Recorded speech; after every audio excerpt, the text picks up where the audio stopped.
afternoon, we're glad we got one special guest belong me where Mr. belong Vanuatu to Port Vila this time. Everyone Chinese American citizen, and Mr. Visiting country belong me. More, everyone very interesting man.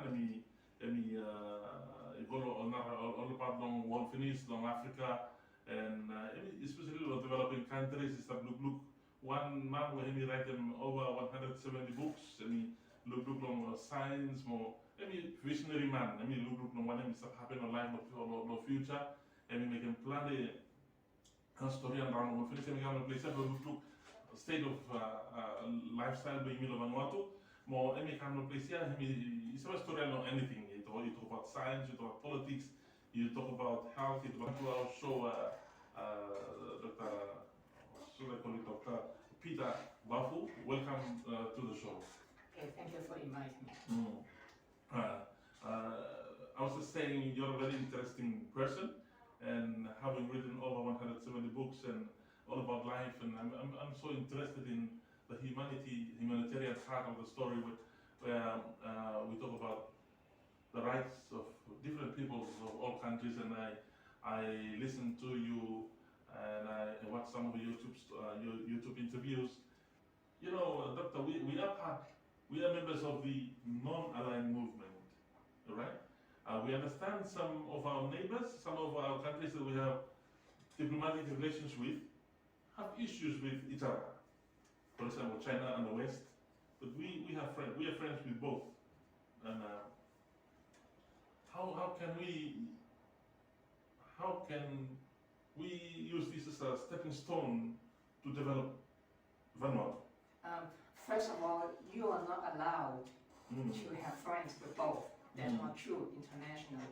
In global politics, that is a vibrant. Well, maybe I'll say we don't throw ourselves into agreeing to one against the other. Yes. Let them have their own conflicts, but we. Yes, but remember, Vanuatu is not a superpower.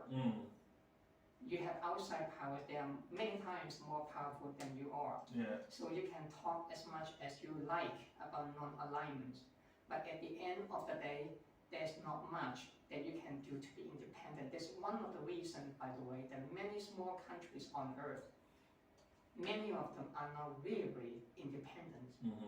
Even for a country like Japan, which is a major economic power, Japan is dependent on the US.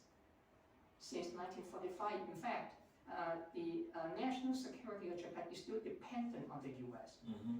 Japan does not have an independent foreign policy. In fact, Japan, West Germany at that time, was used to be called by some of the national security advisors of the American presidency as a vassal. We think of them as a vassal. They do what we tell them to do.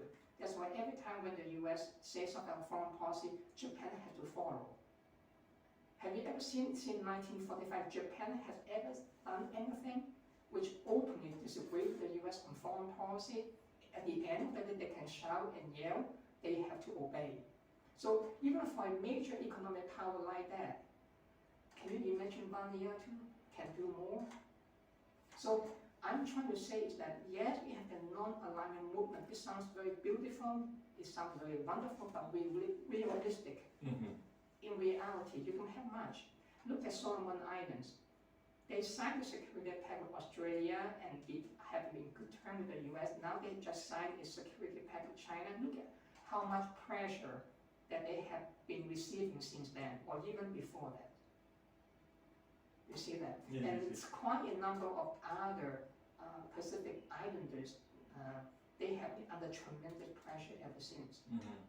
Well, the way you're putting it is like there's no hope. No, there is hope, but I'm trying to put you in a very realistic light. Yes, we understand that. Yeah. But we want to have the hope. Where is the hope? See, the hope is that the people have to understand this. Because if the people have the false illusion, government policy is very difficult to be implemented in the long term. You need the people to understand the government policy and to support it. Yes. And once the people understand that how much tremendous pressure that you have been under, they tend to support the government, then the government is much more united. That's why I said Vanuatu, just like in many other cases, have political instability, is very divided. And people from the outside will take advantage of you. Yes, yes. And this is called divide and conquer. In fact, this is exactly what Israel has been doing to the Palestinians. Israel has been doing everything it could to divide the Palestinians, especially between the Fatah and the Hamas. This is exactly what the Palestinians have been fighting against each other. This can help Israel more than anything else. Okay, I'm just thank you very much. Okay, thank you for inviting me.